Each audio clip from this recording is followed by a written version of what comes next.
Justin Spears. Hey, Coach. Sorry, tough loss today, but overall, what did you think your team showed today? Well, excuse me?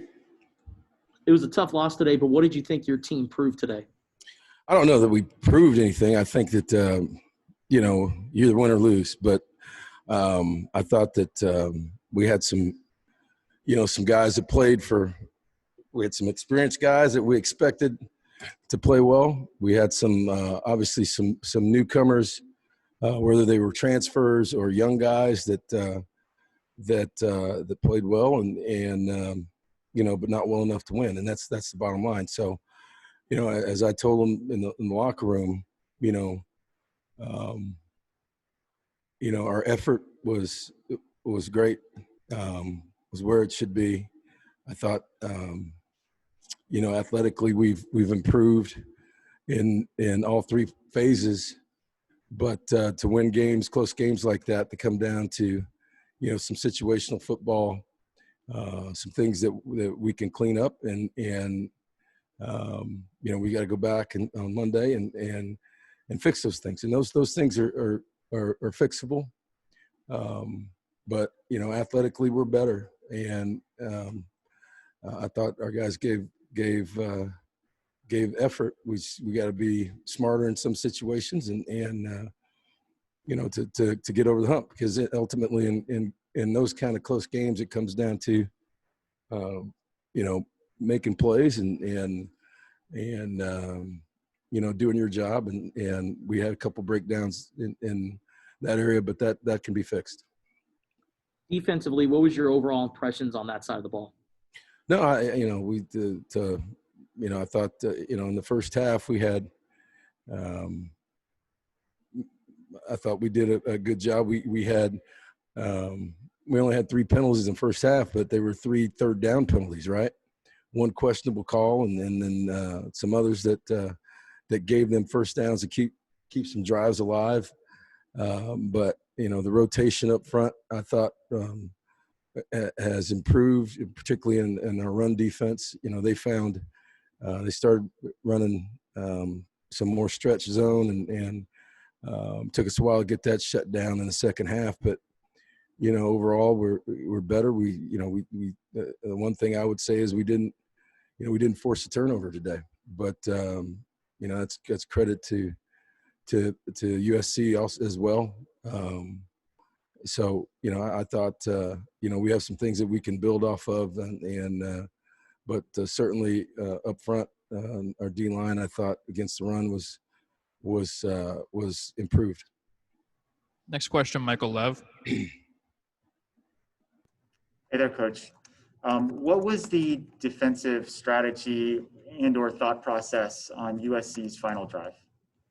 Well, we were down a couple safeties. I don't know.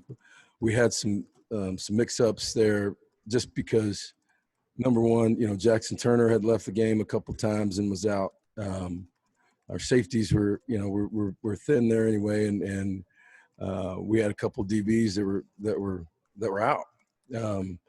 So the ability to play man-to-man or a little tighter coverage right there, with our our thirds or second and thirds, or and some multiple deals with nickel, we're a little bit out of that. So, that was the position we were in, and obviously USC took advantage of that. Right. And then you guys got up to, I think, your own 47-yard line.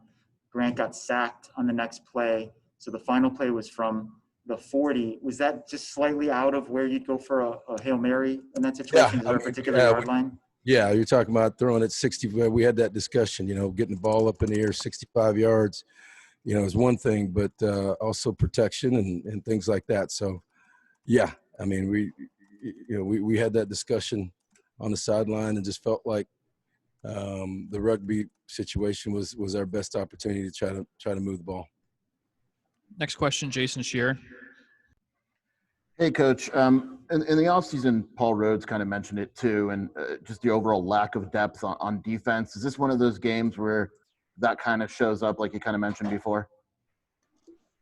Yeah, obviously the last couple drives that was that was it. But there's in a game like that, that was a really physical game too, and so that might show up. But that's where we are, and we've got to learn from that, and our rotations up front helped us. I thought, but we lost a couple guys in the back end. We lost Christian Young early in the game, Jackson Turner later in the game, and Lorenzo came out but went back in. So a lot of those guys that started the game were not available in the fourth quarter. Next question, Troy Hutchison. Special teams, Lucas Havasek missed the first field goal tonight and then went 3 for 3 then on out. Can you just talk about his performance to be able to bounce back from that? Yeah, I thought, Lucas played a lot of football, and he came back and made, particularly the last one was, how far was that? For him to put 51. Us up. 51 to put us up. So, that he bounced back well. I thought the other piece was, he's a real weapon and as a kickoff guy. I think every kick tonight was a touchback, which against really talented returners like St. Brown and Tyler Vaughn, I think that's the unsung thing that he did tonight to keep those guys really to limit their kickoff return ability and big play ability by kicking the ball out of the end zone. So, yeah, he missed one, bounced back, and then I thought he kicked off well tonight. I think, the big story tonight was our freshman punter. I thought he performed well. I think, what was he there? What did he average? Tyler Loop we punted 3 times and he was at 45-3. So, that was I thought that was an area that we had a concern coming into the game tonight, and I thought he performed well as in his first game as a punter. Next question, Michael Lev. So Grant blamed himself for the first interception. He clutched the ball. He also took some blame for holding on to the ball too long. At times, he also threw 3 touchdown passes, led you guys to a late lead. Your assessment of his overall outing tonight? Well, I got to go back and watch it. I know that sometimes we had some max protection situations with, 3 receiver routes. The back was helping early in the game where he held it too long. I think that's it's a learning experience for him there too.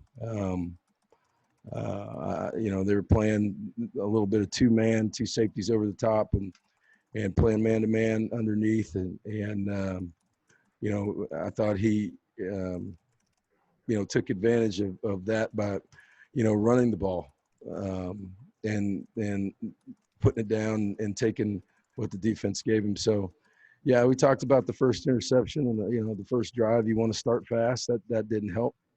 But again, he's always going to take the blame because that's the kind of guy he is as a quarterback. But I think just looking back on it and looking at it at the time, there's always some other things that can happen in the route. So,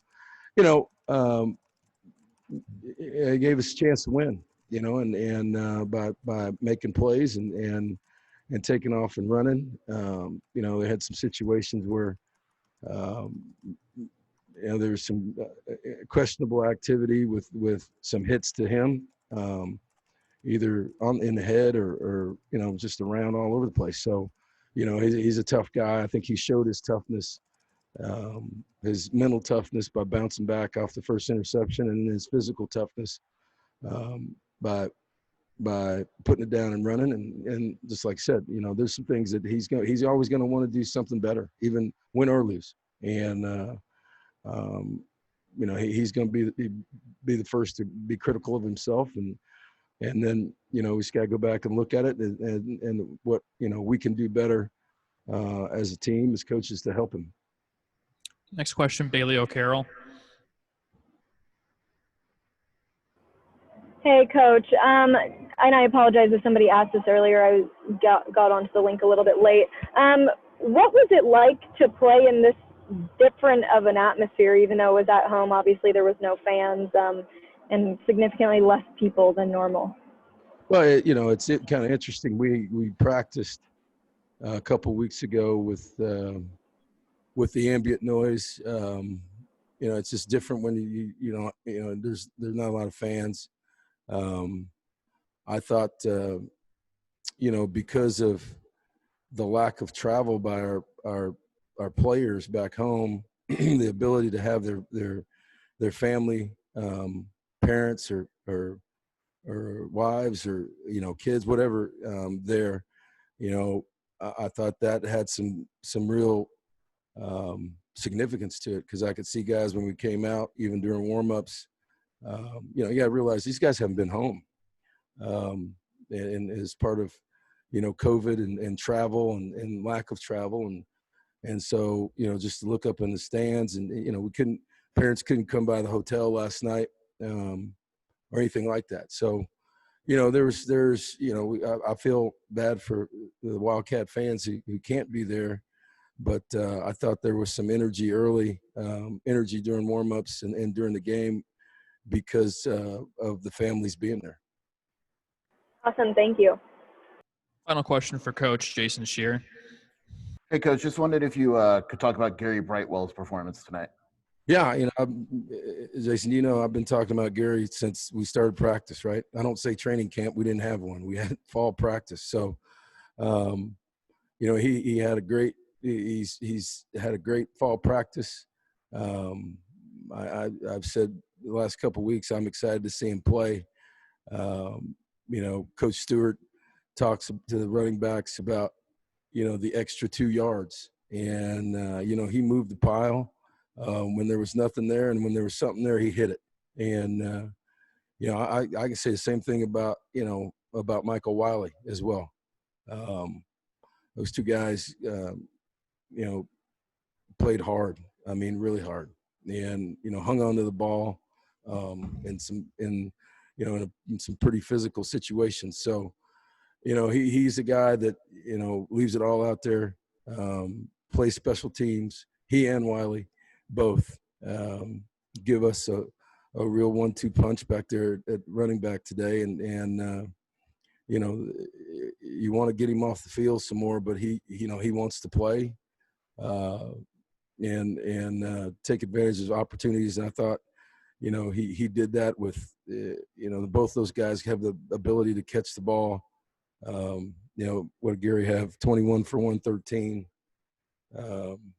Wiley only had 3 for 11, but he caught some balls too. So both those guys are doing a good job. I think, I think you see what type of ability really Gary Brightwell has, and to run the ball, and he's got top end speed, but he's also can move the pile, and we're going to need him to do that. Thank you, everybody. That's all we have for tonight.